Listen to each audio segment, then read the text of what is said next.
Sveiki, brangus klausytojai. Su jumis Aušra ir podkastas 5 minutės. Morkus ir Demas. Nemylėkite pasaulio, nei to, kas yra pasaulyje. Jei kas myli pasaulį, nėra jame tėvo meilės. 1 Jono laiškas, 2 skyrius, 15 eilutė. Tarp Pauliaus padėjėjų Romoje buvo daug jo draugų ir būsimų bendradarbių.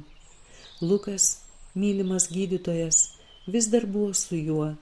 Su juo buvo taip pat Demas ir Morkus.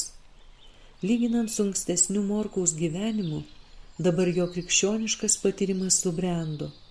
Giliau studijuodamas Kristaus gyvenimą ir mirtį, jis aiškiau suprato gelbėtojo misiją, jo vargus ir kovą.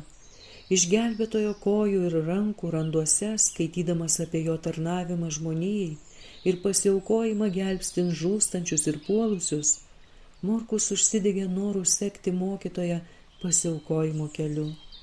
Dabar dalindamasis įkalinto Pauliaus dalia, jis kaip niekada anksčiau suprato, koks svarbus pasiekimas yra laimėti Kristų ir begalinė netektis laimėti pasaulį, o netekti sielos, už kurios atpirkimą buvo pralietas Kristaus kraujas.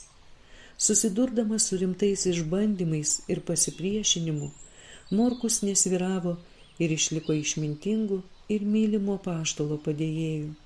Demas, kurį laiką buvęs ištikimu, vėliau išsižadėjo Kristaus. Prisimindamas tai, Paulius rašė: Demas, pamilęs šį pasaulį, paliko mane. 2 laiškas Timotiejui, 4 skyrius, 10 eilutė. Vardan pasaulio, Demas iškeitė viską, kas buvo kilnu. Tokie neapgalvoti buvo jo mainai.